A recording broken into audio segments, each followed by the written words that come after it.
All right. Good evening, everybody.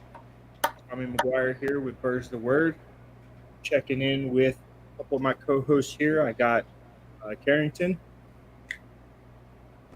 and we got Mike checking in with us as well. What's up? First episode of Birds the Word. I'm excited to be on here with y'all. It's been a long time coming, so I've been really looking forward to doing this show. And this is our first time meeting each other, so why don't we go around the table, introduce ourselves, and kind of get comfortable with each other before we start getting into some of these discussions. Carrington, why don't you start us off, man? Hey, I'm Carrington, lifetime Eagles fan, obviously. Nobody's trying to host an Eagles show if they're not a fan. A little devastated by this last game, but don't tell all of my family that are Chiefs fans. Not my wife or kids, thank God, or I probably wouldn't be married to have kids. But really excited to do this show, really excited to talk about football and be a part of it. Yeah, same here. I'm Mike, diehard Eagles fan, and I think I'm really excited to do this and talk about the Eagles and show everybody like what they're capable of. And I'm really excited for the season to start. And I just hope the rest of my family that are Cowboys fans, have something to say. Then I think we can talk about it and put them in their place. Good, man. All right. Well, for those of you that don't know me, kind of been bouncing around a couple of the shows here on Old City Sports Network. For those of you that don't know, Birds the Word is brought to you by Old City Sports. You guys can follow us on Facebook at Birds the Word, also on Old City Sports. You can also follow us on Twitter at Birds the Word 57. You can also follow myself at TJ McG89. I got it up there underneath my name. Got Mr. Cusick, who's Carrington there. And then you can also follow Old City Sports Network, which is at Old City Sports. So go ahead and do that. And also check out some of the other shows that we got going on here on Old City Sports. We got Fan Lot, Delco Dive, Flyers Alley. So a lot of good things get ready to come up. I believe we actually have an episode of Delco Dive actually happening tomorrow night. So it should be a good time if you guys want to check that out.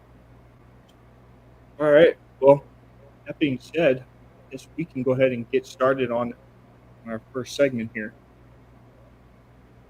Go ahead and kick it off with cover two.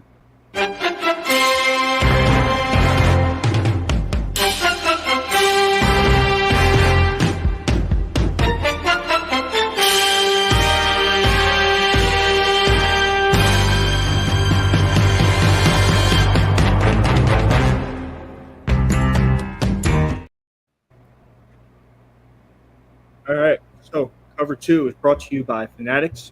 Use the link below to get all your Eagles gear that you need for the upcoming season. Hopefully, we get a good look at the Kelly Green jerseys here in the next coming days, and hopefully they'll be available and they'll sell out relatively quick. We know everybody's itching to get one at the moment. So They read the article. They're going to make the jerseys available, I think, just because of us. Yeah, yeah.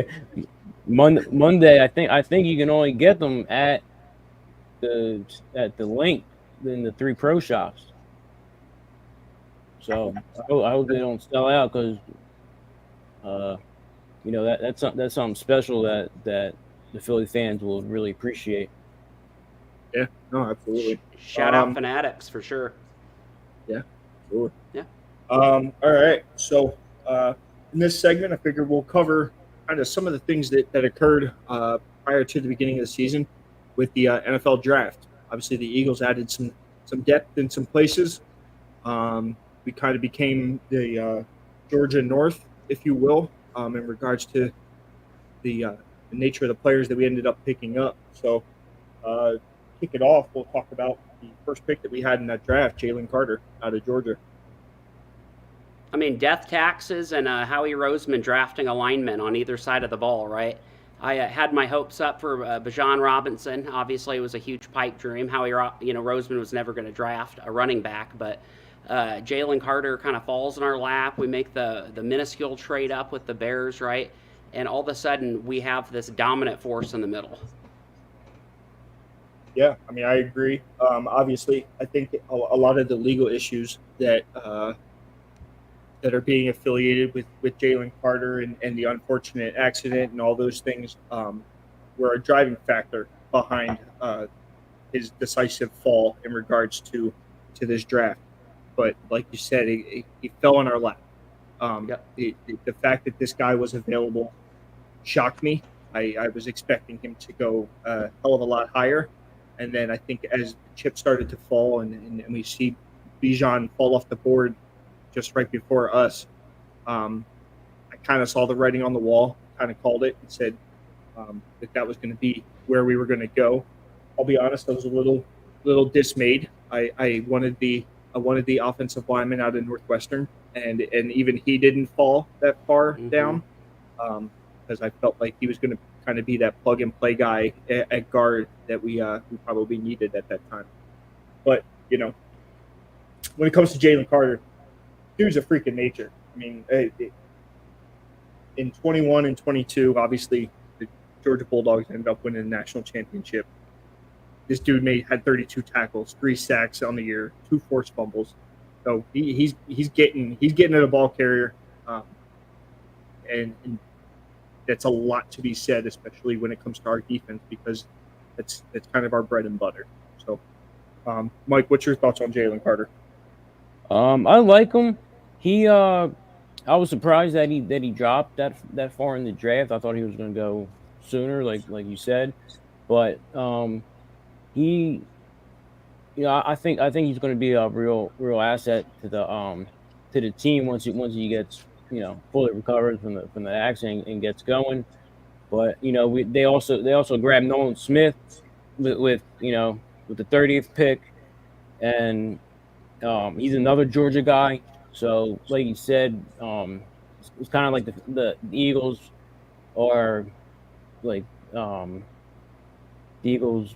Like you said, the Georgia Eagles. It's kind of like it's kind of similar to what Chip Kelly did when he grabbed all the Oregon players and they called us the Philadelphia Ducks. So it's yeah. I mean, I think he'll be good, and he's I don't think he's one of the guys that really have to fight for a roster spot. I think he's kind of like a shoo-in, and they got a bunch of other guys that are they got really have to show out in training camp and preseason to get a roster spot, because we got a lot of guys that have an opportunity to get the grab a roster spot, or if the format there may be a practice squad spot, but it's that, and Dingo, Eastern Georgia too, and but he's got a fight. Jay Maddox, Bradbury. We got Greedy Williams, Mekhi Garner that they're also going to have to fight for spots, and it's just one of those. It's just comes with the territory. But I think your point about Nolan Smith is well warranted too, because you're not just taking Jalen Carter, you're pairing him with a guy that everyone describes Jordan Davis as his big brother, his mentor, a guy that you're going to show up and show out for. And you got to know that that's had a factor into their decision. Not only did he have the legal issues, but he also had a really bad workout. I mean, like, historically not a great workout. And it's hard to believe that wasn't almost a strategic move on their part to get him paired up from an agency standpoint, get him paired up with the guy he knows is going to keep him on track, and then a chance to add Nolan Smith, who had that torn pectoral in October. I mean, he was on track to be, even after the combine, I don't think a soul thought he was going to fall out of the top 15. But there aren't many teams that run defensive schemes, exact need with like a Hassan Reddick type, with that stand-up rusher, that edge guy. But he's proven in practice already he can be just as much of a coverage asset as he can be an edge rusher. Right, and I think that's kind of one of the big things that I think how he's as much as we wanted to chastise Howie for the draft decisions that have been made in the past and the fumbles that we've had, the man knows how to address the needs prior to them becoming a problem down the line. When you look at guys like Brandon Graham, whose career is probably getting ready to come to an end, you add guys like Nolan Smith and Nakobe Dean to fill these spots that frankly, we might not need them right now, but 2 years, 3 years down the road, we are going to, and this kind of gives us the opportunity to cater these guys to kind of the style of defense that we're going to be playing. And at this point, you add Jalen Carter and Nolan Smith already to Jordan Davis and Nakobe Dean on the defensive side of the ball. You have 4 players from the national championship Georgia Bulldogs that beat Alabama in the national championship game. That's a huge addition to this team, especially on the defensive side of the ball. And Mike brought up a point about the fact that they're calling us the Georgia Eagles and things like that. But the nature of it is I'd be much rather compared to a team from the SEC as opposed to a team from the Pac-12. So I'll take the Georgia Bulldog comparison all day long if we want to play that game. So I'm all for it at this point. So we kind of touched on the first round of the draft. Next up, we can touch on the pick that we made in the third round at number 65 with Tyler Steen, the offensive tackle out of Alabama. This kid, second team All SEC, which, coming out of the SEC, being an offensive lineman, these guys get drafted like hotcakes. I mean, they're rolling them out left and right. Between Alabama, Georgia, Tennessee, these things are out there, and they're going to be it's about finding that right guy that's going to fit. The real question is do we think Tyler Steen's going to fit? What do you think, Carrington? I mean, you get Tyler Steen, another Alabama offensive lineman. He's sort of a hybrid tackle, and almost reminds you of a much larger, somehow, bigger built Brandon Brooks. And then you have Jeff Stoutland, who served in that same capacity at Alabama, getting another one of his guys, another Alabama guy, another person where he can plug him in and play. Where in the first round we're losing Hargrave. Well, how are you going to address that? You attack 2 defensive linemen on top of that are not only young and fast and flashy, but let's get it down to what it really is, dollars and cents. Hargrave costing X amount of dollars, like $84 million or something, to the Niners. It was a luxury for us. Then you have Fletcher Cox declining. And, year after year, the last 3 years, he's dropped, double-digit points off his Pro Football Focus grade. And now you add Tyler Steen in there, who can intern under Stoutland, who can be with another Alabama player, just like on the defensive side. And we're kind of building that camaraderie up early, getting guys to work together. And, I honestly think it's Cam Jurgens' job to lose.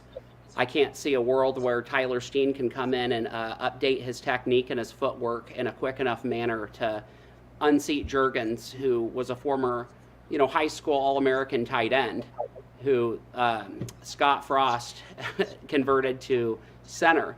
And after he got a hold on the ball, he can really get around, do those pull blocks. He and Kelsey doing those pulls, that's got to be a nightmare for opposing defenses. So I think Tyler Steen's good, but I think he's really good for what he's going to add to the end, for the next year, not this year. And if, we have an injury, we lost Andre Dillard, we lost Isaac Seumalo. Now you have somebody that can step in. If, God forbid, he who shall not be named, our center, gets injured, Cam can slide over, who's had experience, and now you have another ready fit guard. It's just another example, like you said, of how we're preparing for the future. Yeah, it's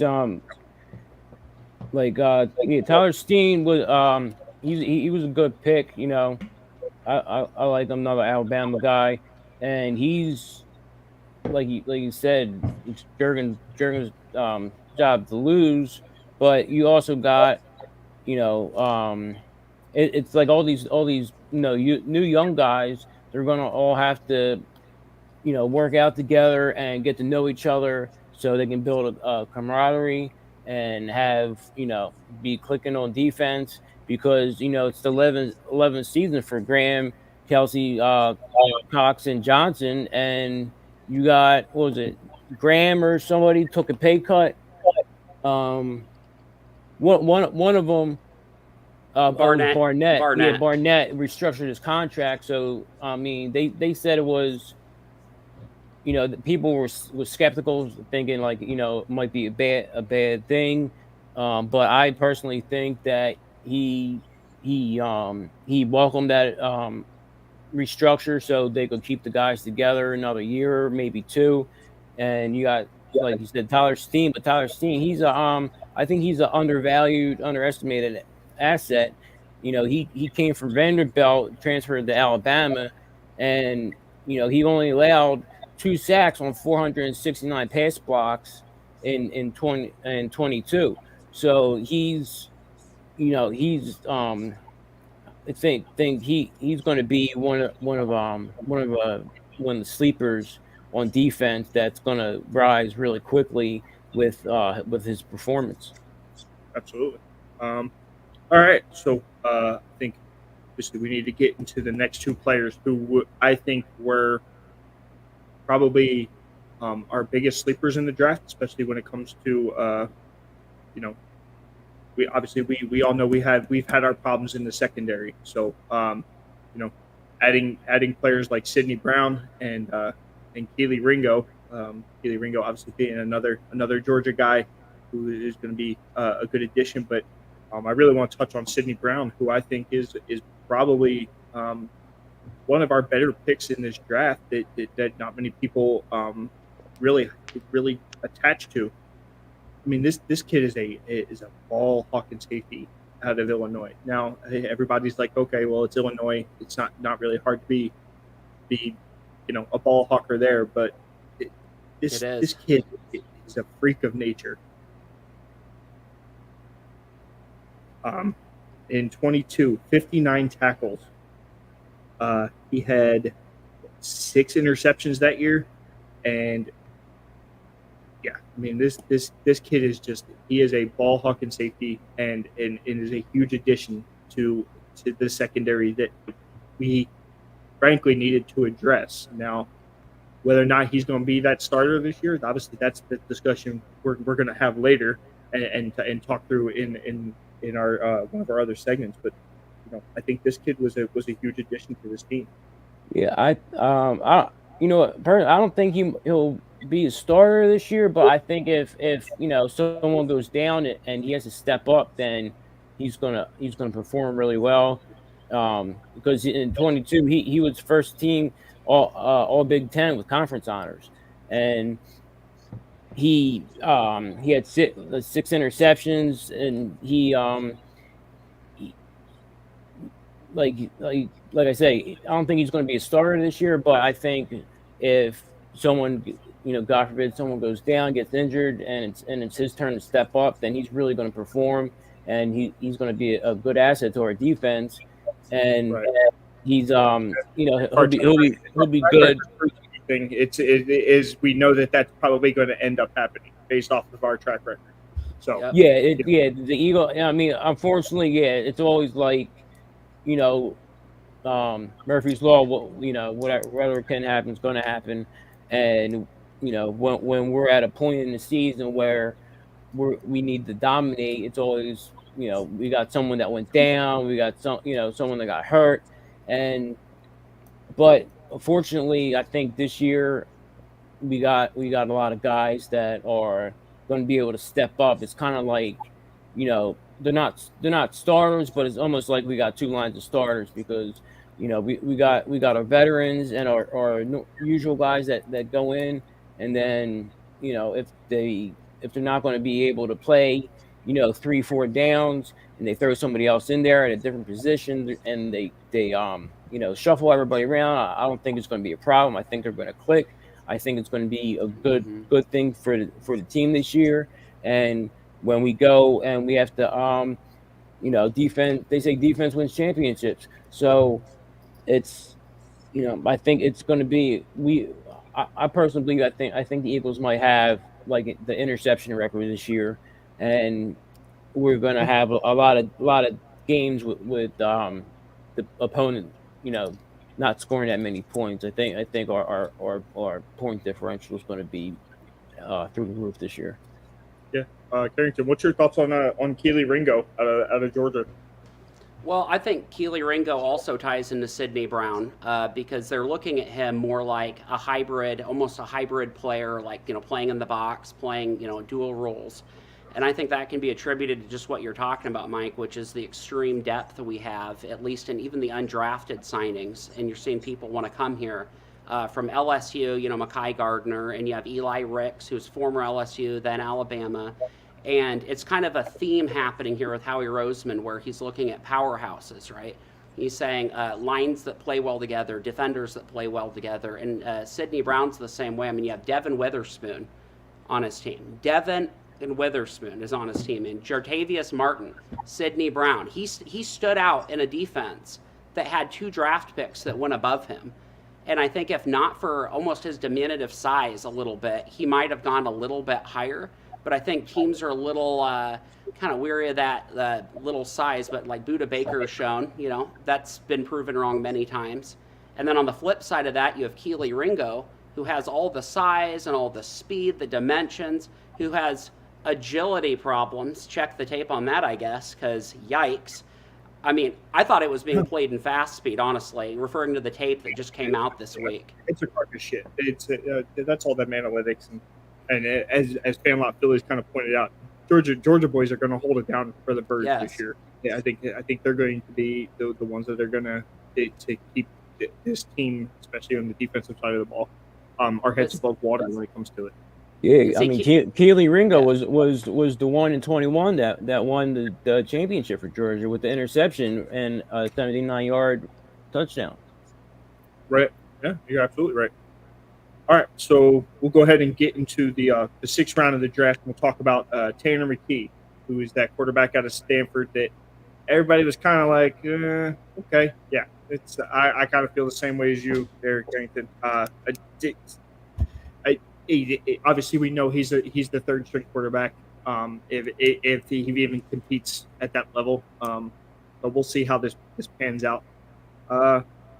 Stats are not really that great. 13 touchdowns last year, 8 interceptions, threw for 2,947 yards, was sacked 40 times. Now, that's not a testament to him. It could be a testament to his offensive line. And his completion percentage was 62%.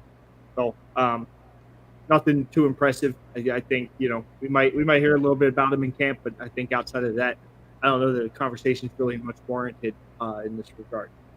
I mean, he doesn't fit the model of the quarterback we're going after. And if he did fit the model, we could have gone after other stationary quarterbacks, or people of that regard. But going after a Marcus Mariota, I mean, I feel like we already have that guy. We have McKee on there with Book. Is already a very similar low achievement, similar. I mean, they're both slow.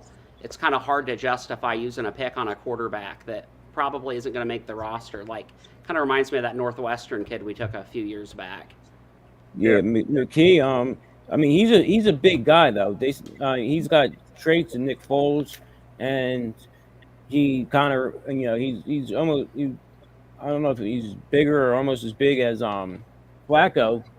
A lot of people didn't realize that Flacco was the biggest quarterback at the time. It wasn't Big Ben, but he's like I say, he kind of reminds me of Foles, and he is slow. Like when Foles would go to run, it almost like he took 2 or 3 steps to get motivated before he could take off, and he was slow as shit. So this McKee guy, he's going to have to battle Buck, and honestly, I don't even know who the fuck that guy is, and And he even if he makes watch yourself. I said I'm a Notre Dame fan, so watch yourself. I like condolences. Notre Dame. I like Notre Dame too, but I wasn't following quarterbacks this year. But he, if he makes the third string quarterback, the Eagles might not even keep three quarterbacks. But they usually do, like the one time we had McNabb, Vick, and Young all on the same team at the same time, and the Eagles they do keep some weird players in the tuck that come out and just explode onto the field. So but he's got a lot of work ahead of him, and he's got to get his shit in order. Yep. So Vinny Decar checks in. He's the host of our show, The Fan Lot. Hey, Vinny. So his question is: Carter built himself into a solid muscle machine compared to them worried about his weight. How do you boys feel about his achievements? So he's going back to Jalen Carter. I mean, obviously, I think a lot of the problems are stemming right now from the legal things. I think a lot of his achievements are being hidden away, just based off of the nature of what occurred and all those things. But let's face it, this dude was attached to a national championship team. The way I feel with this whole Jalen Carter thing is, I think he's earned his way into the NFL. I think he's going to earn his way onto this team, and I think this dude has figured it out and knows what it takes to be a star in the NFL. So I'm not too concerned about him at all. I'm not concerned about Carter at all. I mean, the legal issues. I personally think an aggressive player that has legal issues is somebody to watch out for, but not because he's going to do something wrong, just because he's aggressive and he has that mentality of like I don't give a fuck and I'm going to do what I want, and you gotta if you're going to put me down, that I'm going to show you how good I am. So he's familiar with Jordan Davis and the Kobe Dean. They were all in Georgia together. So I think that that defense is going to click really good, and they're going to be aggressive. They're going to not hurt people, but they're going to show the opposition what they're made of, and they're going to be a pain in the ass for a lot of teams. Yeah, and there's an old school saying, right? Don't throw the baby out with the bathwater, and he's no fucking baby. Don't throw him out because he has one thing. He made a mistake. He made a lot. He lied. He owned up to it. He, has paid his dues, and he will continue to go forward with his life. And what they gloss over is how he paid for food for his teammate who's a walk-on. The guy had no food, nothing going on. He could have taken that pocket, done whatever. No, he took care of his guy. Who they could have been hazing if it were Northwestern or something crazy like that, but no, he didn't. He locked in and he showed what a quality teammate he was. I mean, let's not act like Jalen Carter's Jamarcus Russell. Like he would have gone first in the draft 2 years ago, easily consensus number 1 overall pick. If not for the legal issues, again number 1 overall pick. And so I'd say he's earned his spot, as you said perfectly well. He is going to continue to earn his spot. And anybody that has something to say, like we're saying, they can say it to his fucking face. Yeah, I mean, I definitely I can relate to all that, because that's personally how I am. I got legal issues, but I'm understanding, and I'll give someone my last dollar. I'll help anybody out that I can, and if someone's got something to say to me, they can say it to my face, and he's the exact same way. It's just he's maturing, he's understanding. He was wild, growing up, and he played football, so that was kind of like an outlet of his aggression and attitude. But unfortunately, he got in trouble and he lied, but he owned up to it, like you said. So he's progressing, he's maturing. We're watching him grow up. And when he gets on the field, I think we're going to see a significant progression of his talents and his attitude and his maturity level. Right, and I think that's obviously. I mean, let's face it. Us as Eagles fans, as long as you're doing your job, we probably really could care less at this point. Unless you killed somebody, I think we could really care less. And I'll chip in for bail. So. Yeah, right. I'll send you money for commissary. Yeah. So last guy was Moro Jomo out of.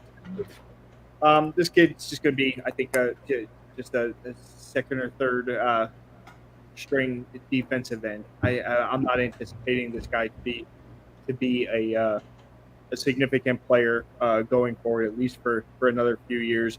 And I don't know if you guys have anything on him, or if you guys wanted to talk about him, but I don't really have anything for him, to be honest with you. He's just extremely strong, and he went about 80 places lower than they had him slotted, and there wasn't a real explanation for that. I mean, it's just a 6'3", nearly 300-pound gym rat workhorse. I mean, those kind of terms thrown around a lot, but I've seen a lot of videos of this guy absolutely clean lifting tons of weight, and he has a chance to kind of come in and be a rotation player, but as you alerted to earlier, we have a lot of people in there, like Milton Williams, for instance, who are, miles ahead of him, and he's going to be right at the tail end of that rotation. Yeah, it's a deep team. Like you said, I'm not too familiar with this guy. I don't have too much on him, but I do know he he's young, and he got into Texas at 16 years old, so he's he has to be either really talented or intelligent to be able to do that, and he's just gotta he'll have to come into it.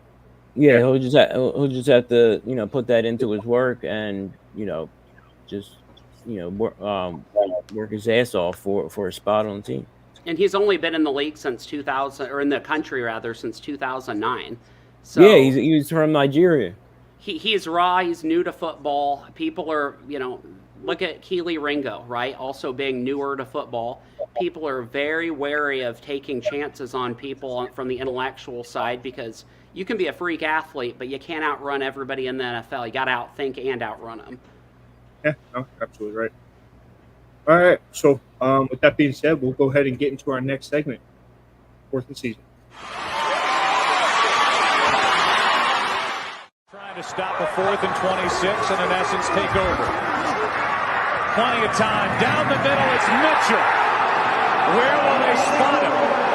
They're going to get forward progress and a first down. So, as you guys already know, that's probably one of my favorite moments of all time as an Eagles fan. So, seeing that as our transition up. I personally like the miracle at the Meadowlands when the Eagles were down 31-10, and Vic came back, scored 3 touchdowns within 7 minutes, and then Giants couldn't get a 4th down, and they punted the ball, and we ran it back for a touchdown and won the game. So that's personally my favorite one. That along with my man David Akers, taking out, being the last line of defense, and taking out, tackling the dude that almost ran back for a touchdown, and save the play. Yep. All right. So 4th and season is brought to us by Righteous Felon. Go to righteousfelon.com and use promo code OCSN, 15% off the best beef jerky around. I'll be honest, I ordered some of this stuff, and it is fantastic jerky, and I'm actually not a huge fan of jerky at all.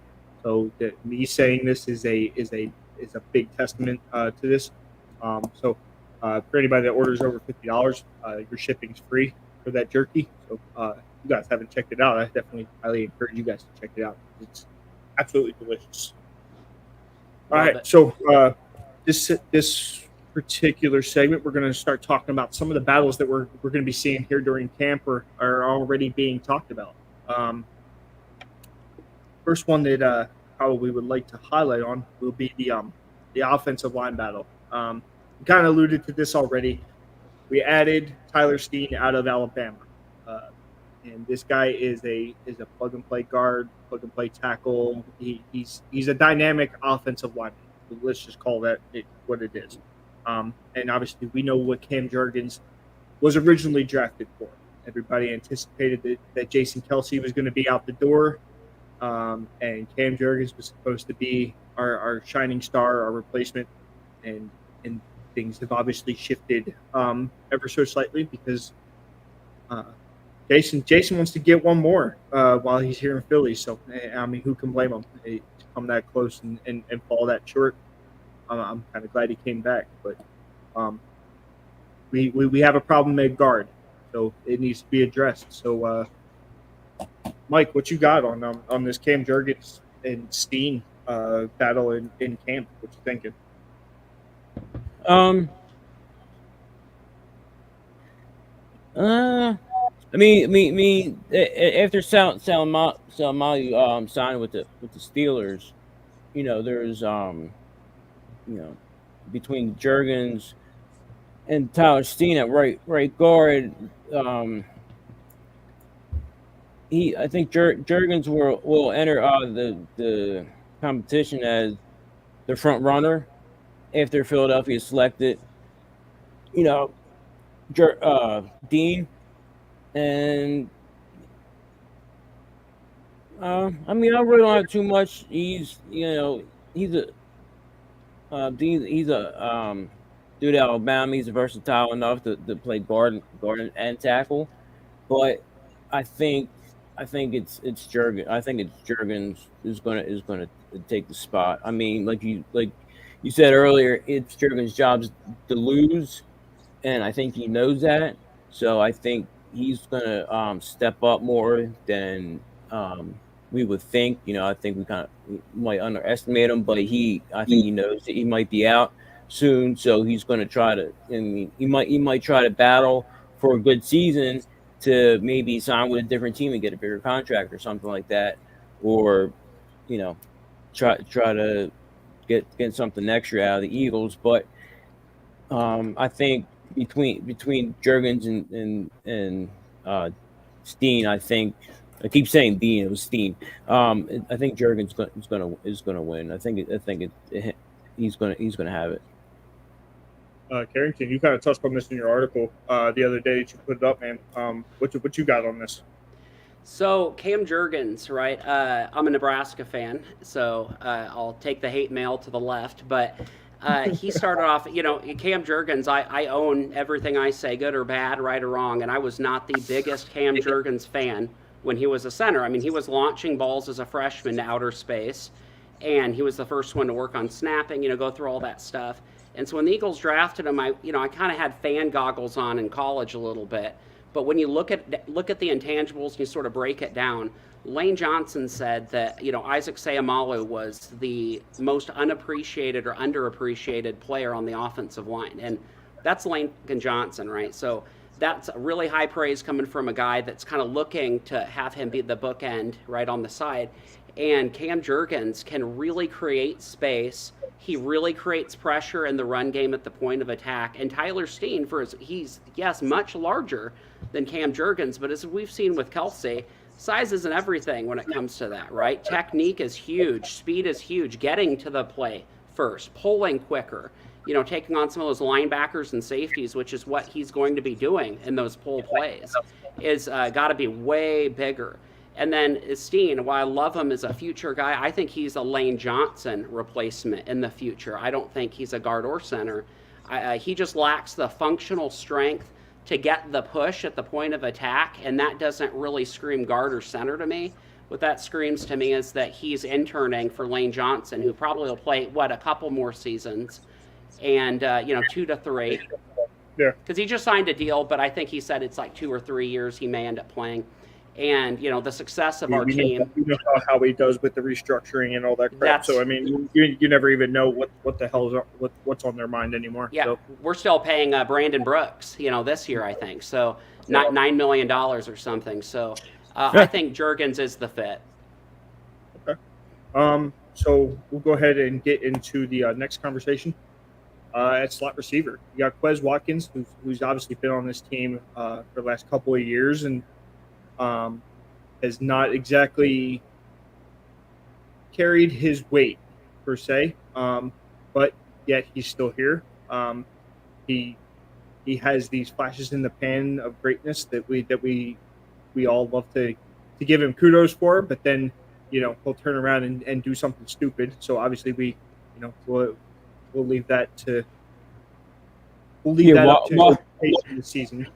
Watkins is like, I mean, he could be a deep threat, and he's fast, but he reminds me of fucking James Trash.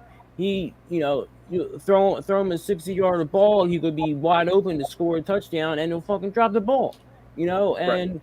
he, like you said, he has flashes of greatness, but then he's got he's out there, doing poop juice. He doesn't fucking, he doesn't stand up to his position, and Zacchaeus, I think he might, if he shows out, I think he might win the spot over Watkins, because what, even though Watkins does dumb shit and isn't really, living up to his spot in his position, for some reason I still like him, and I don't know why, but I think he needs to put some glue on his gloves or something to keep the ball, and he's just one of those things, like, if you see the ball, when you see the ball get passed to him, you're just hoping that he doesn't drop it. It's just like when you get a big play and you're just waiting for the flag, to be thrown. That's what he reminds me of. He reminds me of a yellow flag, because you don't know if it's going to get called or not, and you're hoping that it doesn't, but in the back of your mind, it's going to happen. Right. What's your thoughts on all of this with Quez Watkins, and then obviously we added Zacchaeus here in the offseason, Carrington, and I mean, I'll be honest, I'm not familiar with Zacchaeus essentially at all. I know he was in Atlanta for a few years, and you have guys down there that obviously Matt Ryan probably leaned more towards throwing to, but yeah, I'm not too familiar with this cat. So, well, he's Zacchaeus, he's coming off a career year. Actually, I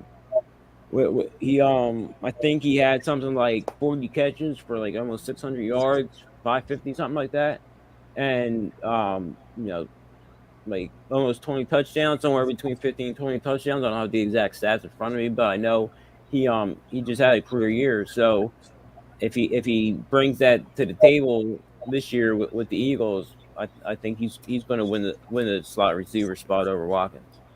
Yeah, I mean, one thing about him is he's a Philadelphia native too. He wanted to come here. Yep. Yeah. He's a Philadelphia native.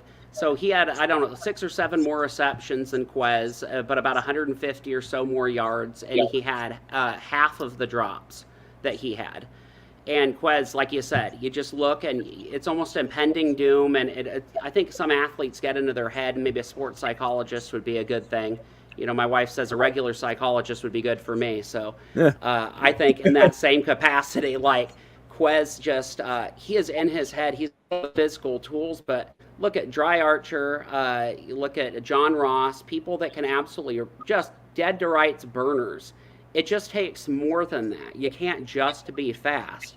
You have to have a neck this humongous, like Tyreek Hill, and you got to have the route running skills, like Greg Ward. If he had that athleticism, forget about it, right? That guy does more with less, but you have to do more with the physical gifts you're given than just show up and run a fast straight line. And some of with the yards per catch between Quez and Olide, like, I don't know, play design plays into that, but think about who's throwing him the ball in Atlanta. What did you say, poop juice? I've never heard that before. Poop juice. Interesting. So Atlanta's quarterbacks, I think that's a fair description of how their season went last year. Poop juice. He didn't even have Pitts. So he's doing all that across the middle as a slot receiver without Kyle Pitts for the majority of the time, without a reliable running attack. Now put him in that position to have 500 to 600 yards. Just that's all he needs to get. 500 to 600 yards. He had 3 drops, but compared to 6 or 7 that Quez had, especially one in particular I won't name, that I'm still having nightmares, thus the therapy. But he's going to be a great addition to the team, and I think he'll unset him. And you don't go out and sign a guy like Ola if you're not going to go, if you're going to plan on keeping Quez or you have confidence in him. Yeah, you're absolutely right. I think that's exactly kind of what Howie's thought process was. All right, so obviously we're going to get into, I think what we all know is probably going to be the biggest battle in camp, and we have a running back committee at the moment. We added DeAndre Swift from the Lions in the draft. Still had Kenny Gainwell and Boston Scott, and we ended up adding I'm blanking right now. Penny. Yeah, Rashad Penny. I believe he came from Seattle, probably if I'm not mistaken. So you have those 4 guys, and I think there's a couple other guys that. You also got Brooks and Sermon too. Yep, you got those guys waiting in the wings as well. Obviously, we're not going to roll into the season with 5 running backs on the roster, and I mean, if we do, I would be totally shocked. They usually keep like 4 is usually the max. I mean, they might, they'll have guys on the practice squad, but it's he's like you got Brooks. He was actually Brooks was a teammate with Hurts in Oklahoma, so they're familiar with each other. But he has to when he was at Oklahoma, he rushed for something like 3,000 some yards in three seasons. But he's got to get through Swift, Penny, Gainwell, and Scott too. And you got, like you say, you got Sermon out in the wings. I personally, for some reason, I always like DeAndre Swift. I usually draft him in my fantasy league. Rashad Penny, he's I'm not a big I don't really give a shit about Seattle, but Penny, like last year, he had a couple flashes of greatness, and I think I personally think Penny's probably going to win the starting job, and then Swift's going to be right there with them, but you always got Gainwell and Scott that come out and just like Corey Clement. They come out like on the 4th downs and 4th and 1s, or like 3rd and goal, something like that, and they usually break through the line and get a touchdown, or they might have a standout game every once in a while where you wish you put them in your fantasy lineup because Gainwell had something like 150 yards and 2 touchdowns, and it's just like. These guys come out of nowhere sometimes, but I think, I like I said, I like DeAndre Swift. He's a good running back in my mind, and Rashad Penny. I think he's a sturdy player. I don't think he's really going to get hurt that much. He usually doesn't. So I think Penny's probably going to win the starting job. And I think that's what Vince Vicar's kind of getting at it too, with the saying pound it down their throats. I think Rashad Penny's kind of that big body back that we haven't had since Blunt. Yeah, it had to be LeGarrette Blunt, right? I mean, Blunt. Yeah, he was a great fucking add to the team. I personally I loved when we had LeGarrette Blunt. Yeah, what you got on that there, Carrington?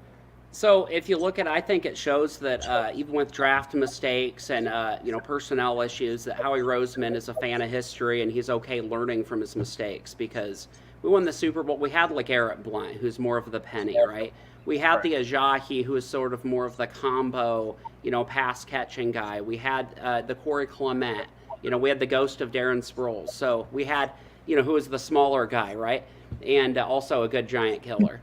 So you kind of look at it and go a different way and go, okay, I think there'll be no true starter for the season. I think Gainwell had a great run in the postseason, but you don't go out and give $50 million to the awkward guy who hits a bunch of threes in the playoffs. You kind of give him a little time to suss it out, and I think Gainwell will have an opportunity to show what he can do. But they went out and got Swift because they lacked that pass-catching running back. And that's a dimension I think they're really trying, because we were not very good throwing to running backs last year. And I think it would be great if we could really work Swift into there, because I don't want to pay Hurts $50 million to lower his neck and collarbone and run straight into 1,000 pounds of linemen every game. Like, I know we're good at it, but that scares the hell out of me. No, yeah, I think honestly, I think, Penny's a good ad, but I personally would have liked if we got Dalvin Cook, because Dalvin Cook, he's like you said, he's one of those pass catching running backs that, he's kind of almost could, he probably could play tight end if he wanted to, but he's out there in the wind, and he might. I think yesterday or today he was talking to the Jets, something like that. But with this running back shit that's going on in the league, it's like almost like they paid Derrick Henry, and you got Christian McCaffrey, you got like my favorite guy is Eckler, but he but now they got running backs that they might not even get paid as much as a punter, because the market is you think the market you think they're going to get paid, and they're going to hold out and try to get paid, and I think they're going to end up getting screwed over. And I think Dalvin Cook would have been a great add to the team instead of Swift. I wanted maybe like a Derrick Henry would be the dream. Like, I only wanted a power running back if they were going to spend money on him, because you'll appreciate this. But it's great to have like one Ferrari, right? But you can win the Super Bowl with like 4 Honda Civics. And I think that's what everybody's proven, right? Like, and you look at the situation, and you remember that great Super Bowl team that had that great running back lately? Me either. Because they just are not, they're failing to exist at this point. And it's a shame, but you got to go out there and mitigate and say, okay, if Swift gets injured, we can replace him. We can plug in another Civic. We didn't, bundle it all into Dalvin Cook. And I love Dalvin Cook. Don't get me wrong. But you can't, if you spend money like that, you have to take it away from somewhere. So where you're taking it away from is probably going to be offensive or defensive line, and that's not going to cut it. Yeah, I think I think we said we have the cheers championship team with a running back. I think it was Marshawn Lynch was the last guy I really remember that was like that. And they didn't even hand it off to him. I know, and apparently, if you read into it, they say that he was supposed to get the ball, but Wilson changed his mind at the last minute, and fucked it up. Sierra probably helped him. Yeah. So I mean, you guys kind of touched on one my kind of thought process was with this. I think what we found is having some depth at running back is probably going to have to end up being the move, because we're looking at a shifting culture. I think at one point it was a running back centered league, and we've gotten away from it. I mean, it essentially now you have quarterbacks that are expected to be able to get out of the pocket and at least make some yardage with their legs. And Jalen Hurts has proven that he can do that. Now, to Carrington's point, I think adding someone like DeAndre Swift, who has the ability to catch the ball out of the backfield and do some of the things that we lost when Darren Sproles left, and Corey Clement, and I think a lot of people were expecting that Boston Scott was probably going to end up being that guy, just based off of his size and the way that he's the way that I think he was perceived. But obviously that has shifted. He is the giant killer, and we love using him in that retrospect. But it's having the different dynamics of running back to be able to plug and play as you need to, I think is essential, especially once you get to some of these defenses that have the ability to be able to change their game plan at the drop of a hat, because they're so expansive, especially in that second level. With the edge rushers and the linebackers and all that, you have to have the ability to be able to adjust based off of what it is, and having that one true traditional running back, like where you have the Giants, where it's Saquon Barkley, and he's expected to be the guy that's going to get the ball no matter what. I mean, let's be honest, Saquon Barkley is not going to be able to continue to do the things that he's done in the past, because he's not built for it anymore. The dude's getting hurt every chance he gets, and it's going to continue. And I think Christian McCaffrey was kind of the same thing, but that's the thing with the 49ers. They had an additional running back to kind of take some of the load off of Christian McCaffrey in a sense, where he didn't have that here in Carolina. Where I'm at now, everybody's like, our McCaffrey was their god down here, and it's not the case anymore. That having that one dynamic running back on the team is just, it's not going to keep you afloat anymore. So Yeah, I think they're going to stay broad, kind of to Carrington's point. I think that there's not going to be a start. Now, obviously, when they start the game and whoever's out there for the first play is going to be the starter for that game, but right. I don't think it's a starter in that traditional sense. Yeah, I think in the next coming seasons, I think there's going to be like a lull in the running back position. I think guys are going to start steering clear of it. I think they're going to, if they're already in college and they're playing running back, I mean, most likely they're going to have to be stuck doing that. I mean, but you do have guys that switch positions from time to time, like Cordell Patterson, but not everybody's built for that. It's not like, you're 5'8", 200 pounds, and you're the running back. It's not like you're going to switch to, tight end or wide receiver and be successful because you're a little too small. But every now and then you get those small guys that come out. But I think with the way the market is and the way the game's being played, like you said, everyone, they're getting hurt, and then they're going to be out for a season or half a season,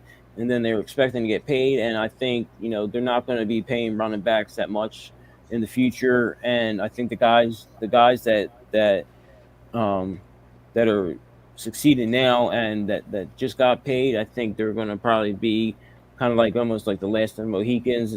And I think they're going to a lot of running backs are going to, think, if that's, the right decision to make, the go in the NFL as a running back, because people are getting hurt left and right, and you might only get a good 2-3 seasons out of a guy, and that's then they're gonna be out or get hurt or just think about changing positions. And I like I said before, I think there's going to be a lull in the running back position in the next coming years. Because even Cordell isn't he like 6'2", 200 plus, and he returns kicks? Like you have that multifunction Swiss Army knife versatility and the ability to provide more to the team than just being a running back. So if the game's out of hand, to your point, Mike, he can shift to wide receiver with ease, and he can play inside slot, run that X route even in the long passing down instances. Right. And that's the kind of guy you want on your team. And you can get that for, 3, 4, 5 million. We can have all of our running backs or 4 games of Nick Chubb. So I'll take all 4 running backs. Yeah. Yeah. All right. So with that, we'll go ahead and get into the next segment, nickels and dimes.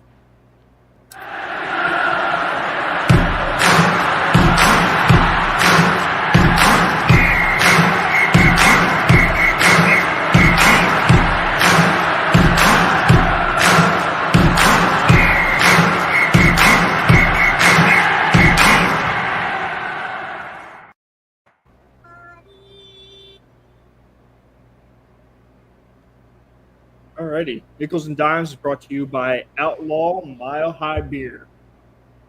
This stuff is absolutely delicious. Beer of the summer. If you guys are interested in getting some, check it out at Tivoli Brewing Company in Colorado, or you can pick it up online. I actually ordered it. They delivered the continental United States. So you're in Alaska and Hawaii. Unfortunately for you, you aren't going to be able to get it, but anybody else that's in the continental United States, it's available. You can also take that, Alaska. Yep. And you can also pick that up at, especially in Delco, you can pick it up at, I believe it was Aston Beverage. I believe it was Dutton Mill Beverage. So a couple places there in Delco that you guys can pick it up for all the folks that are out there in Delco. All right, so nickels and dimes. We're going to go ahead and get into some of these defensive position battles that we're anticipating or already hearing about in camp.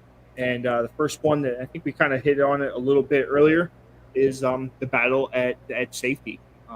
We have some interesting folks there already. We have Reed Blankenship, who's been the safety for I believe it's been the last year or 2 years. Then we have the addition of Terrell Edmonds, and then we also added Sidney Brown from Illinois in the draft. So, Carrington, what's your thoughts on this battle, man? I think this is probably the biggest battle of camp, to be honest with you. Yeah, I mean, I think if you're looking at any two weaknesses on our team, not named Aaron Sipas, you're looking at safety probably and opposite linebacker of Nakobe Dean, who's also unproven, but safety, real huge. I think Reed Blankenship showed some stuff. I just think we have lacked some dynamic play reading there, especially since, Malcolm Jenkins was in there and just could be the hot mic and get everybody situated, cover up gaps, get everybody lined up. And we've sort of missed some intense leadership there, I think. Having somebody there to really call out and control the game and see things from the back end. I mean, obviously, your last line of defense. I think Sidney Brown has a real chance to come out. I mean, he played with such high-profile, draft picks the last few years. He has a chance to come out and really make an impact early, opposite Reed Blankenship, and those would be my starters. Yeah, is Brian Dawkins available? Is that oh my option? God, he's still good, I bet. Yeah, I bet you he is. Mike, what you got, man? I don't have too much on it, honestly. Yeah. No, you're good, man. It's not a problem. Let's kind of go back to last year. What's your thoughts on Reed Blankenship and kind of the impact that he had on the team, considering the nature and way that he inherited that safety position? Because I think it kind of fell in his lap, and he kind of took it and ran with it. He didn't shy away from the challenge, and I think he definitely rose to the occasion, especially when it came time for him to come in them clutch sequences that we really needed him to come through on. Yeah, no, I agree with you, but I just The best color guy in the biz, everyone. yeah. Yeah, no, I mean, it's fine. So I mean, Carrington with Terrell Edmonds, I think that this was another addition that how we addressing this the way that he did. It almost kind of seemed like an afterthought. In a nutshell, it was like, okay, I didn't quite get out of this what I was anticipating when it came to the draft. I think Sidney Brown was a good pick to fall. I just don't know necessarily if that was what he wanted. Obviously, I think he was hoping that maybe somebody was going to be available. Yeah, I mean, he wanted to maybe in the second round that he wanted to move up and get, and when things kind of shifted to the way that he made the moves to do it. But I mean, this dude is his sixth season. He played for the Steelers for that time frame, and it kind of flashes in the pan. 5 interceptions. He doesn't have very many broken up plays at all. He's only played 75 games, so I just don't know that he's going to be the dynamic or the person that is going to be necessarily competing for this. I think it's going to be Blankenship and Brown. I think Edmonds is in the conversation, but I don't know that Edmonds is really there. I actually would be surprised if Edmonds, sorry to cut you off, if Edmonds makes the team. And I'll tell you, like, he has the name, he's got the pedigree and all that. But if you look at his stats, he was thrown at 37 times last year rather, and he allowed 24 receptions. on 37 pass attempts his way. Now, if you compare that to Reed Blankenship and just the absolute dynamo he had, not only was he almost a full 15 points ahead on his overall player grade, but he was only allowed 6 receptions on 10 targets. You might look at the rate of that or percentage-wise and go, wow, high rate, but it's the opposite. It's almost like, I'm not saying Reed Blankenship's Namdi, not our Namdi especially, but like Oakland Namdi, where he rarely got targeted. And so, of course, you're going to have a higher percentage, of catch rate. But when the ball was coming to his side, he was there making stops. He was there, having an absolute great grade, being a stopgap, and had Gannon in his coach. So that's being behind the 8 ball already. So I think Reed is an absolute locked-in starter. I don't think Edmonds makes the team. I think Justin Evans, who's also a journeyman in the same vein, he's just not celebrated, kind of flies under the radar, but is just like a nice, solid player. But I think if anybody were really popping, you wouldn't hear Keely Ringo being floated as a possible safety candidate. Yeah. I could say that. I mean, if anyone's really concerned about Eagles at safety, I can understand where they're coming from, but I disagree. I mean, Edmonds, I think he might show out and shock some people, but I think Sidney Brown, the Sidney Brown selection is going to work out favorably, and I think Reed Blankenship is going to be just fine and keep the spot. Yeah, I honestly think that you might actually see, like as Carrington alluded to, I think you might actually end up seeing both of them be starters at safety. I think that's probably going to end up being the move. Yeah, I mean, he's not Dawkins or Jenkins, but by any means, but he's got 34 total tackles and 2 pass breakups, something like that, and he did have that interception on Rodgers that I forget, it was 10th, 11th week in the season, something like that. But there's a lot. There's a lot as a win just yet. Yeah. I mean, it's I don't get me wrong. I love Aaron Rodgers just as much as the next guy, but he's not. He's lost a step or two. Oh, absolutely. Right, so we'll shift up to the second level. We have Morrow and we have Dean. Morrow was an addition that the Eagles brought in just a year for a year contract. I think it's just going to be kind of one of them. We're kind of plugging and playing at linebacker, but I think the argument can be made that Nakobe Dean is finally ready and finally that guy that's probably going to take that next step and become the starter for this team. What are your guys' thoughts? Yeah, I think Dean. I think he's going to be the starter. I mean, because we lost Kazir White and we lost T.J. Edwards and Gardner Johnson. So I think he's the best choice we have on the team, and I think he'll step up and get the starter job. But I think we need to work. Maybe look at somebody else because I feel like he's one of those guys that he's going to show out, but God forbid, get hurt in the long run. Right.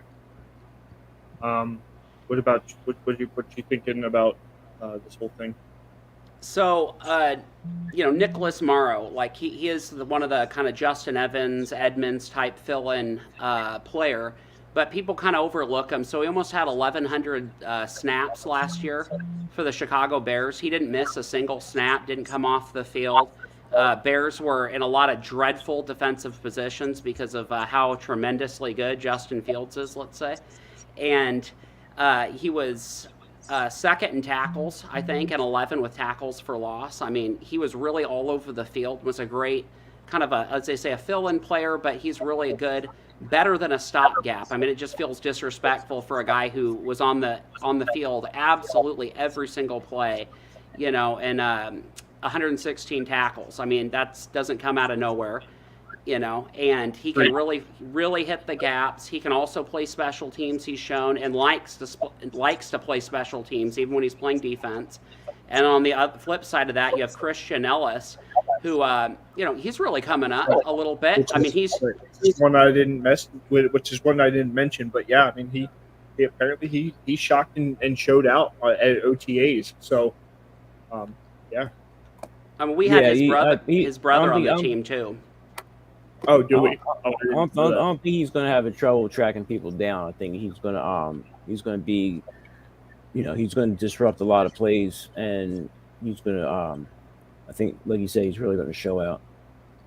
Yeah, I mean, I might be a little more nervous about Nakobe than most. I'm not denying his talent. I'm thrilled he's an Eagle. I was thrilled when we got him. I'm going to keep singing his praises, but I also would like to see it on the field. And the production would be good too. So it's good to have a guy like Morrow. You can kind of plug in the backside and just say, hey, if he's struggling or needs some coaching, has a few coachable moments, let's say, you can pull him out and put Morrow in and have that same type of thing. And Ellis is also a special teams ace. So I think having that kind of versatility is becoming a theme. Yeah, no, absolutely. And I think I think what we're getting with is I think we've kind of shifted our focus back to kind of the formula in which the Eagles utilized to win the Super Bowl. It was we were rotating guys out and keeping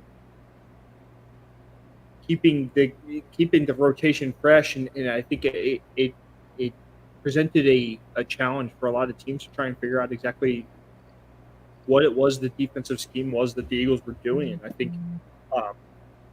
Nick kind of figured out that, maybe that's the nature in which we need to do it. So, by adding players that within that depth and then obviously we have Nolan Smith, who we drafted, who could potentially be another player in that off-ball linebacker that not many people, could have thought about in that regard. Obviously, he's labeled as not outside linebacker and will be probably more likely an edge rusher. But being an off-ball linebacker, you're going to need to have a little bit more speed. But Owen Smith isn't exactly slow. I mean, it's so and so it'll be an interesting dynamic and I'm kind of curious to see how this whole thing is going to pan out throughout camp and obviously, we'll get a first glimpse in training camp, but whether or not that is going to be the actual the play going forward, obviously that remains to be seen. We don't know. To your point, Nolan Smith too flashed a play today, I believe, where he stepped in front and broke up a pass in front of Goddard, who isn't a slouch last time I checked either. And I think if you have a way to get him reliable in coverage, consistently reliable in coverage, being Nolan Smith, you could potentially have he and Reddick as interchangeable pieces to go out there that can be on the field at the same time. So you have the threat, like you said, mixing up the substitutions, mixing up the packages, not knowing who's coming, where they're coming from. I think you said it absolutely perfect. And again, it just hits back to versatility, same as we talked about with the running backs.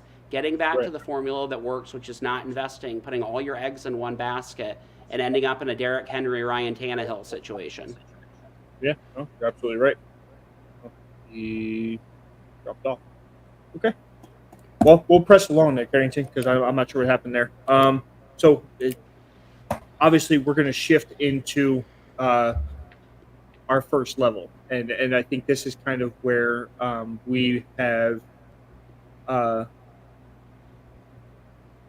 a lot to talk about because we've added pieces and we've had pieces kind of waiting in the wings already in regards to some of these positions. When you talk about defensive tackle and defensive end, this has been an Eagles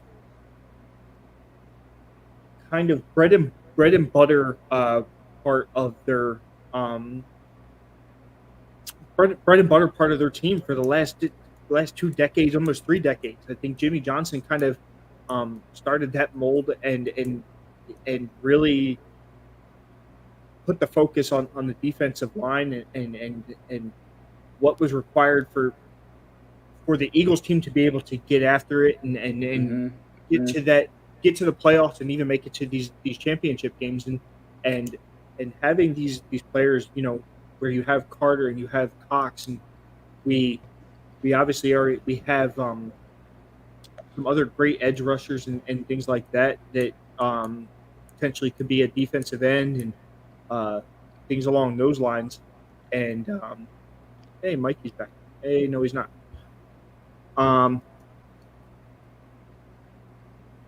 Yeah, I think you make a great point about that. Yeah, it's so obviously the big conversation is is Fletcher Cox done? Are we essentially ready to call it quits on him and kind of shift our thought process to Jalen Carter, or are we even looking at years prior to this? So obviously, you have Nakobe Dean and you have and then we have Jordan Davis, who, Jordan Davis, I think he's Jordan Davis. I don't know if it's him not getting the repetitions because they didn't want to give it to him, or if they didn't give him repetitions, or if he didn't get the repetitions because he just didn't earn them. And I think that's kind of the nature and what needs to be kind of talked about. Yeah. So you good there, Mike? I heard you guys have a storm. There's a bad storm that just started, and okay. Everything keeps going on the fritz. Sorry, guys. So I think you're right. I mean, he's kind of a mercurial type player at defensive tackle, right? I mean, you have a guy whose size-speed combo, it's outrageous. He's a sprinting Calais Campbell, in the middle, and he's very, very, very fast. He's very agile and he's quick. He dealt with some injuries. Ironically, he was on the Football Writers of America all-rookie team, and that kind of surprised me when I'd read that too, just because of the lack of playing time. Right. And I think what had happened was by the time they signed Ndamukong Suh, by the way, and brought in Linval Joseph, former Giant, they're just looking at filling the gap, keeping it going. And by the time Davis gets back, the train's in full motion. We're Super Bowl contenders. We're exceeding season expectations. And he kind of missed the boat a little bit, and that's terrible. But I actually think it worked out as a good thing for him because not only was he able to get fully healthy, he could sit and learn behind some good guys. I do love Linval Joseph. I think he's an amazing football player. In Ndamukong Suh, obviously, amazing player. So those are two guys that are sort of like a hybrid of Davis, actually. And so he can learn from them. He can sit behind and learn. But now you have Fletcher Cox, whose grade has gone down, every single season now. He chipped in with, I think 7 sacks. But those were the most he had since 2018. And I'm kind of, I'll be honest, dude. I've kind of pulled my chips back off Fletcher Cox. I used to be all in on him with everything, and it's the whole thing with him is it's always a what have you done for me lately, and especially for the amount of money that we're paying him. That's where the problem is lying with me. Is the fact that we are paying this man a ridiculous amount of money to essentially not get past his, he can't get past his block, let alone the next level block or even get to the quarterback. As you kind of alluded to, 7 sacks isn't shit. I'm not. That doesn't impress me as especially you being labeled as a Pro Bowl level player. I just don't see it being continuing to be a thing. So I think Cox honestly starts the season this year. I think that he's earned it based off of his reputation, and I think that that's strictly what it's going to be based off of. However, I think that out of all the Georgia players that we have drafted up until this point, I think Jalen Carter is going to be the one that we are going to see more involved with this team, more so than any other at this point in time. I agree with you because he doesn't get taken off the field. He's the type of player. Now, Jordan Davis is a space eater. He's tremendous. I'm very up on his stock. and I know he's going to be really good, but he almost strikes me as a first and second down defensive tackle. Whereas if you have Brandon Graham going in there can also line up as like a rush D tackle, and you have Jordan Davis, and you put Reddick on the side and Nolan Smith on the side, not to mention Josh Sweat. That is a hell of a team, and you're not really sacrificing that much just when it comes to run game and everything else, because Brandon Graham's a hell of a disruptor too, who actually took his production up, right? So Milton Williams is the guy that nobody is thinking about, and I am telling you, if this guy gets the run, he should be getting the Fletcher Cox time. We should be splitting that up. I mean, he had 9 tackles for loss last year, 4 quarterback sacks. He had an abundance of hurries, a tip pass. I mean, the guy came in and showed out and then got buried on the chart when our run defense went to shit. So I think being able to accurately keep Davis and Carter in there together, who already have the experience playing. You have Nakobe back, hopefully being the mic, calling out everything. You have a lot of continuity in the middle, and that's going to help shore up run defense and hopefully also eliminate some of the size concerns about Dean as well in the middle. It's just really hard to think about putting Cox back in there and just keep kind of staying with the middling production. And he's one of my favorite all-time Eagles. It just is there or it isn't there. And what have you done for me lately? And the answer is not much. Right. All right, so a couple folks checking in on the comments. You got Brian, gentlemen. How's it going, bud? Appreciate you checking in with us. Corey Welk. Cox ain't as bad as Jason Peters, but that dude don't know when to call it a career. Ain't that accurate? He ended up on the Cowboys last year. Is that what that was? I think that's yeah. And I don't even think he played a snap. And then, by the way, another former tight end. Yeah, Vincent Decar checks in. Offensively, can Hurts handle the schedule coming up? Actually, we'll use that as kind of our transition to go into hit them high, hit them low.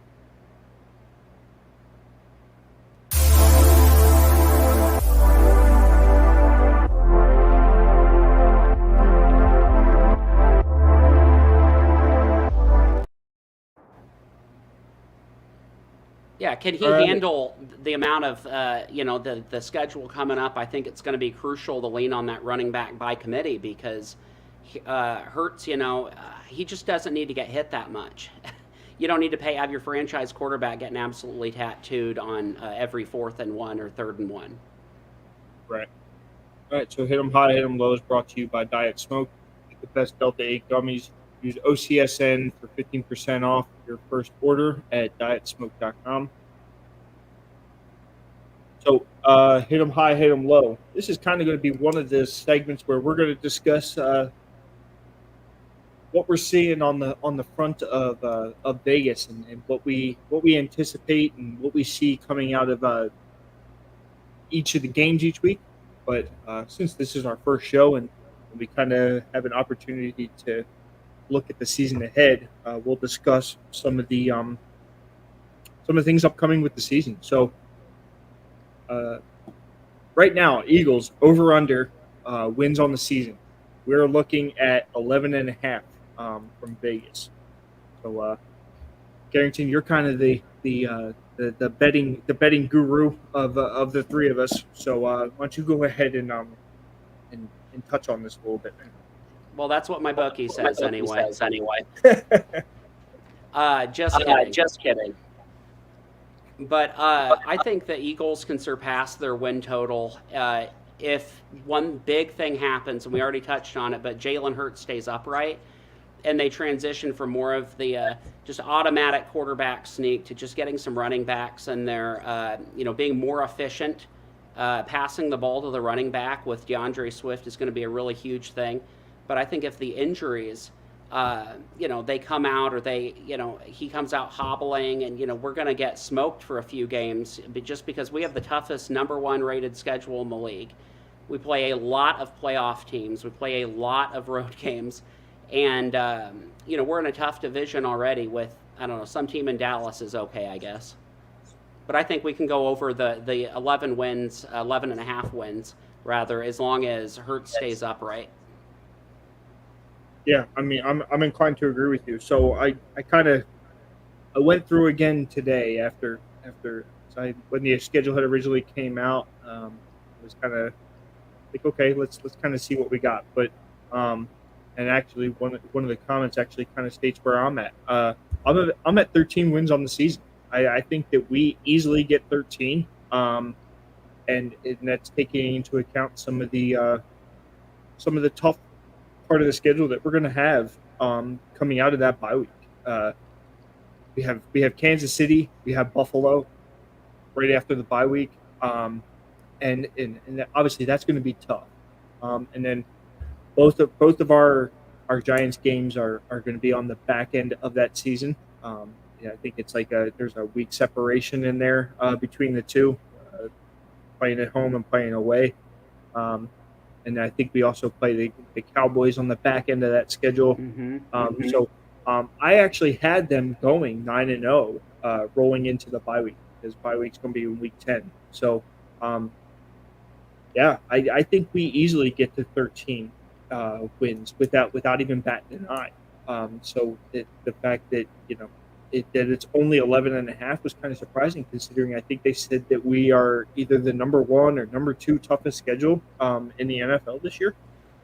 Yeah, number 1 toughest schedule in the league, and also I'm looking at history, being the teacher, right, and trying to think less as a fan, more rationally, right, is that no team has won back-to-back NFC East since we did it, right? So it's been an up and down in the division. We have yet to really lock that down yet, and injuries can happen. And I think teams will adjust to what the Eagles are doing. Now you have 2 full years of game tape on Jalen Hurts. You have you have 2 brand new coordinators. And to me, every coordinator you lose is a loss from a betting standpoint, not from what I think will happen. And so you lose an O coordinator, that's a loss. You lose a D coordinator, that's a loss. Number 1 or at least top 5 strength of schedule, that's 2.5 losses. So we're up to 4.5 just on coordinators and strength of schedule alone. Now, do I think that we're going to win, go 13-3, obviously, before we get to that big stretch, of course.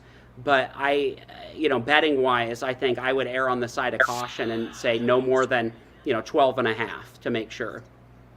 Personally, killing me, Mike. He's a man of few words.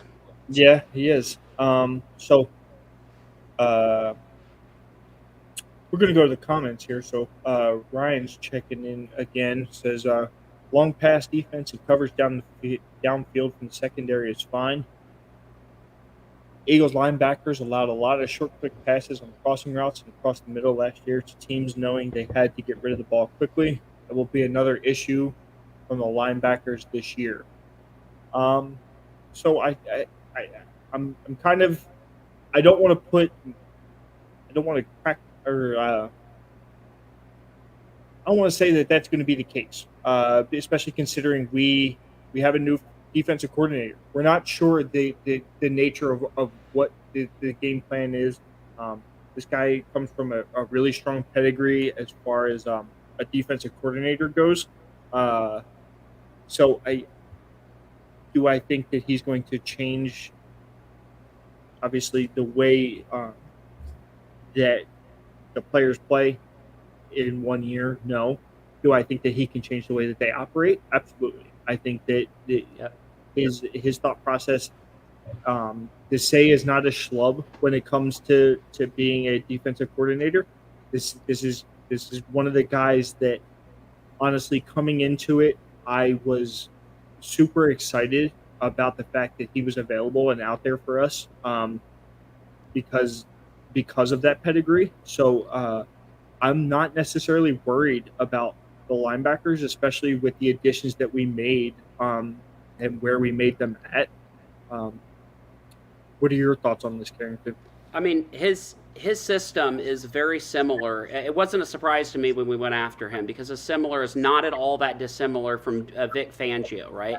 Who Right. I think the Eagles probably would have had if Jonathan Gannon wasn't the worst person of the century. I don't know. It's hard to quantify how bad he is, but I'll write a list of people and get back to you on that. But his system is not that dissimilar. Also, Tariq Woolen, he's a pretty good corner. You had Quandre Diggs, who was pretty good, but I really felt like he took him to the next level. And if you look at the strength of the Eagles, it's the defensive line. Biggest question mark is just, what are the linebackers going to do? And then, of course, secondary safeties, right? And that's where he thrives, as corner safety, getting his people in position, versatility, and utilizing talent. And I think from a defensive standpoint, we're way further ahead than we were last year. From an offensive standpoint, you have, Brian Johnson, right, who's known and worked with Jalen Hurts for years on multiple levels, has known him since he was a kid, and they have a very tight relationship. So I think whenever you have a good, close quarterback coach who's now the coordinator relationship, you have the ability to have more criticism elicited, right? You have an ability to pass more things along. Guys aren't taking it on the chin. Pride is not as big of an issue when you're getting a hit from your friend as, opposed to some coach they just brought in off the street. Like, can you imagine if Cliff Kingsbury were our new quarterback coach, right? For Jalen Hurts, it would be a nightmare. It would be an absolute nightmare. And so you have the lack of development. Good. That sounds miserable. Miserable, but it was a definite possibility. And but instead we get to have a guy who Hurts we're blessed beyond compare. Have a guy that he's worked with receivers that he's been friends with an offensive line that are friends, that are close. I mean, it's all a chemistry continuity thing. And I'm not as concerned, but play calling is still play calling. Audibles are still audibles. You can't just run the same stuff over and over again when you lose a coordinator and the next guy steps in, right? So you have to step in, and then you're going to start working in the running back into the pass game has been a stated goal over and over and over again by the coaching staff, and getting the ball in a more of a power situation with Penny, who's one of the better when healthy, which he rarely has been in his career. But when he's healthy, he's one of the best yards per carry running back there is. And so if you can really get him pounding the ball, that's going to take a lot of pressure off of a first-year offensive coordinator who, does have a great relationship but doesn't have as much experience. Right. So that being said, I mean, where do we see Jalen Hurts shaking out this year? The first-year coordinator, obviously it is his former quarterback's coach, and like you kind of alluded to, I'm almost kind of erring on the side of caution, because I almost feel like he's going to be very reliant on Jalen Hurts because of the nature of the relationship and how much he holds Jalen in such high regard. And obviously we know that the Eagles have shifted their offensive style and their play calling to cater to Jalen and the way that he operates. But the nature of this is, do we see him continuing to succeed, and do we continue to see this growth that we saw over the course of the last year and a half, almost 2 years now, of growing into being what most consider to be the best quarterback in the NFC at this point? When you look at it, Aaron Rodgers shifted over to the AFC. He's now with the Jets, and Tom Brady's retired. So you have this dynamic now that is Jalen Hurts going to continue to be that guy? And if so, where are we seeing? What's the over under on touchdowns this year that we see coming out of Jalen Hurts, both passing and rushing? Yeah, I mean, look at where he's progressed, right? So 2020, 1,000 yards, 6 touchdowns, 4 picks, right? So getting spot time, getting some time in games. 2021, 3,100 yards, 16 touchdowns, 9 picks, all right? 87 quarterback rating. Then he explodes. He gets the weapon he needs in A.J. Brown. He has the camaraderie with Devonta. And, of course, 3,700 yards, 22 touchdowns, 6 interceptions, 101.5 rating. For my money, the MVP. And as an added bonus, he doesn't fake ankle injuries. So he's, running a lot. But I think that the over-under on rushing touchdowns, they're not going to hit the over-under, because they're going to try to get the ball out of his hands as much as humanly possible. And I think you're going to see him eclipse about 4,300 yards. Through the air, 4,300 yards and close to 30 touchdowns I do think you're going to maybe see more interceptions, even though he's always been very careful with the ball. He's only had 19 against 44 touchdowns in his career. But as that volume or lack of carries in the run game, quarterback sneaks, dissipates, I think he's going to be throwing the ball more to running backs. You see a lot more tipped balls and those crossing routes to Ola, which they're trying to get going with the slot game and those design. He's that 5'8" shifty guy. You're going to see a lot more of those type passes, where, screens can be an issue. You have a new guard in the mix too, right? So you have a whole nother guy who's absolutely. Yeah, and pulling, and no matter how familiar you are with football schemes, all you need to know is the guard goes around the tackle, and things can happen. Oh yeah, no, you're absolutely right, and I mean, it's the nature of what of the teams that they're going to be playing as well. This isn't the that DE schedule that they were playing last year. You're playing some of the teams that you're ultimately going to end up seeing in the playoffs, and that's the nature of the beast that occurs when you go out and you win the way that we ended up winning last year. We came out and we showed out, and now the NFL is going to put us on. Basically put us on record and try and make sure that we're actually holding it down in that regard. So yeah, and I would stay away from running prop bets for Jalen Hurts this season. I would stay the far away from him because he could have the best running season of his career, which he just had last year. But as they try to get his usage down and they try to get him the ball out of his hands a little quicker. You might see a few more, turnovers that aren't necessarily his fault, or maybe some underthrows as they get chemistry with new weapons. But I really, really don't think that they're going to have him running the ball quite as much as they did. Right, and I think that's kind of what Brian was getting at here. Eagles as an offense last year had nearly the same ratio for pass to run in the season. The team would constantly pass in the first half unless it was Hurts was running. We would rarely see the running backs run in the first half. They need to make it an even ratio on all four quarters or per each half, instead being all about the pass in the first half, then run in the second half. And I think that was kind of the nature of what we were kind of alluding to earlier with the running backs and the matchup that we're seeing. We're calling it a matchup. I don't necessarily even consider it a matchup. I consider it a coming together of different entities of running back in order to achieve that common goal of not having Jalen Hurts be that guy that's constantly having the ball in his hands and having to be the one that has to scramble out of the pocket. I think the different entities that we've added between DeAndre Swift, Rashad Penny, and then already having Gainwell and Boston Scott, it's all that stuff is there, and I think that's essentially what we're going to end up ultimately using that for. So, I think.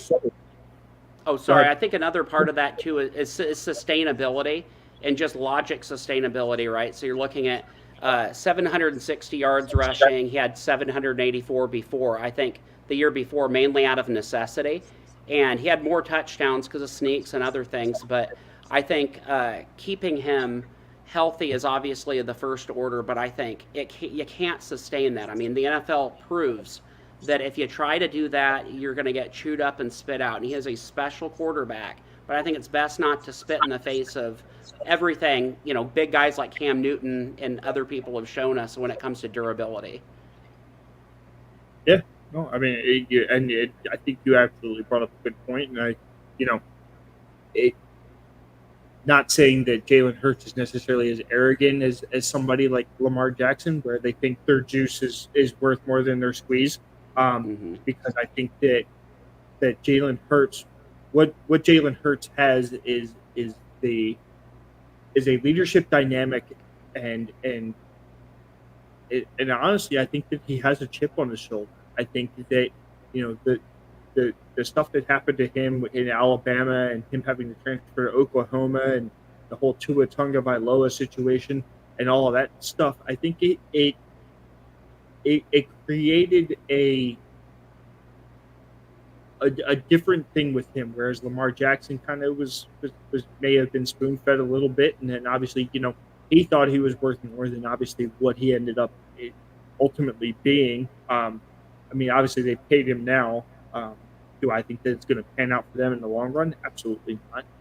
Right. I think Jalen Hurts is a more realistic long-term option as far as a quarterback goes, especially when it comes to this whole thing. And I think that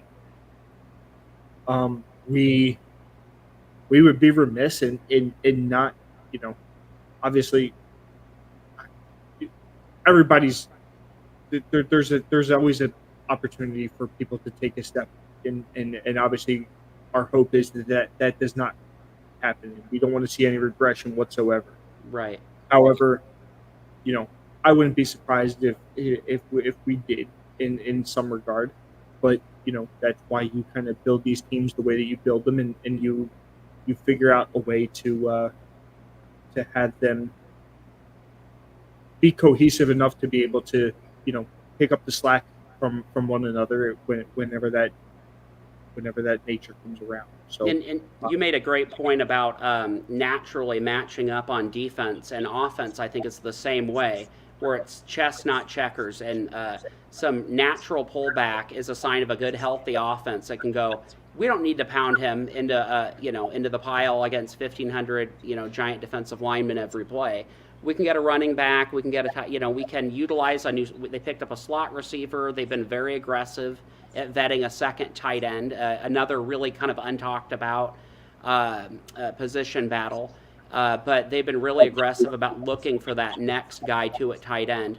And the prop bet definitely I would recommend is Dallas Goedert. So $100 gets you $183 if he goes over 3.5 touchdowns. Oh, I take that bet in a heartbeat. Yeah, it's a good one. Yeah, no, I take that bet in a heartbeat. Because honestly, I consider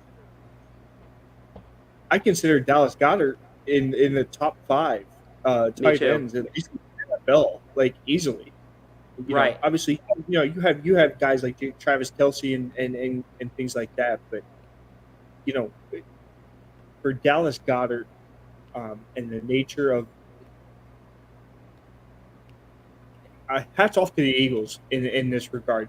We have done, if there's one thing that we have done right, and we've done right the whole time through, is it's getting tight ends and tight ends that are going to give you the most contribution possible.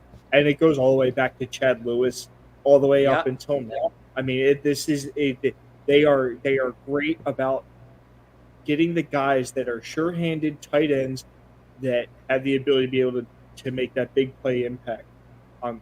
Zach Ertz is one of my favorite Eagles of all time. I love the dude to death, and I'll die on that cross till the day I die. But I mean, Dallas Goedert filled the shoes of Zach Ertz, and Zach Ertz filled the shoes of Selleck. Yeah, Brent Selleck. I mean, to be honest with you, every jersey I have upstairs was a tight end jersey up until this year, and I bought a Jordan Mailata jersey. Props. Because I was like, finally, you know what? I was like, I have no problem getting a Jordan Mailata jersey. I'll play that game. So, yeah, I mean, and then Mike actually just commented, because I think he's kind of slowly getting his internet connection back, but he said Trey Burton. He said the dude he's another good input that we possibly have to be able to include in that regard. So and even when it hurts, it's like you pointed out earlier, they've also done a great job, the Eagles, of planning for the next guy, looking ahead and saying, you know what, this is going to be a guy, we're probably not going to be able to afford or want to afford a Zach Ertz, so it'll be perfect to kind of fit in people. And then you see a guy like Trey Burton go to Chicago and sort of not do a whole heck of a lot because out of the system. And then Goddard comes in. Last year he had 8 games with 50+ yards, and he's also a very, very above average blocker. And actually, I'm a big fan of Jack Stoll as well, because I think he's a good blocker. That dude does what he's told. He has a very low drop rate, and he's very efficient when he gets the ball. Doesn't cost hardly anything. He just does what he's told. I mean, he's a good tight end.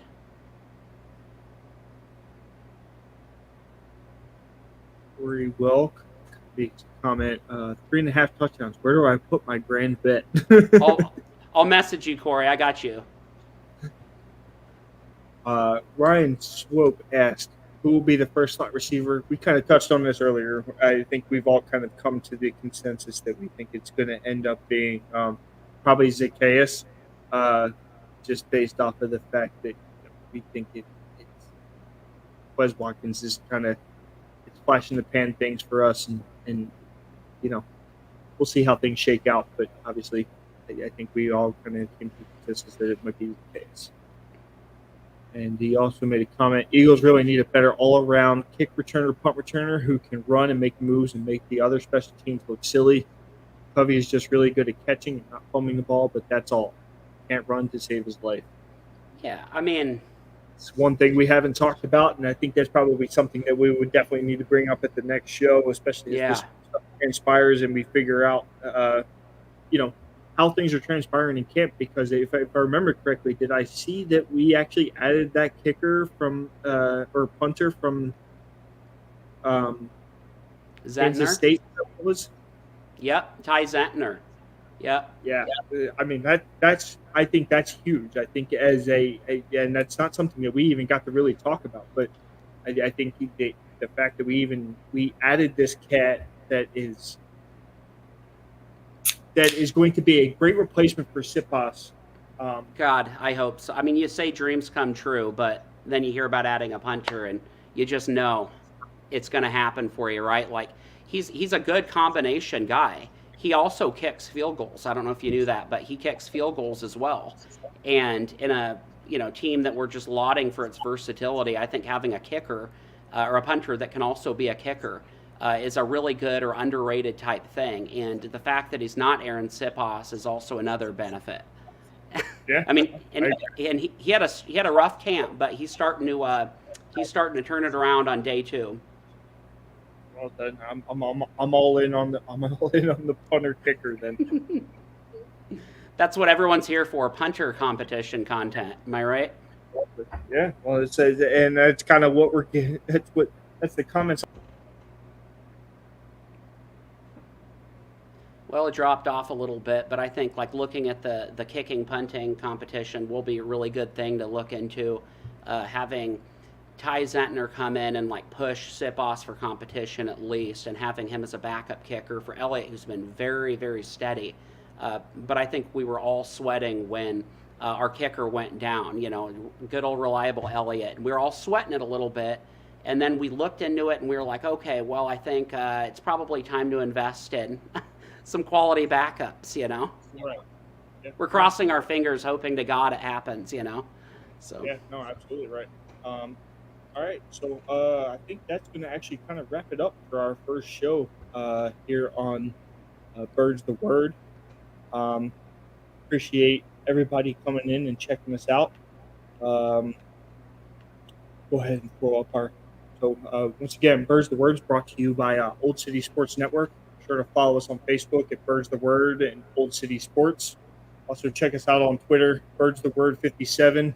Myself, TJ McG89, and then we have Carrington here, Mr. Cusick, and Old Sport for Old City Sports Network at Twitter. Appreciate you guys all tuning in, and with that, we'll wrap it up. Thank you. go Birds. Go Birds.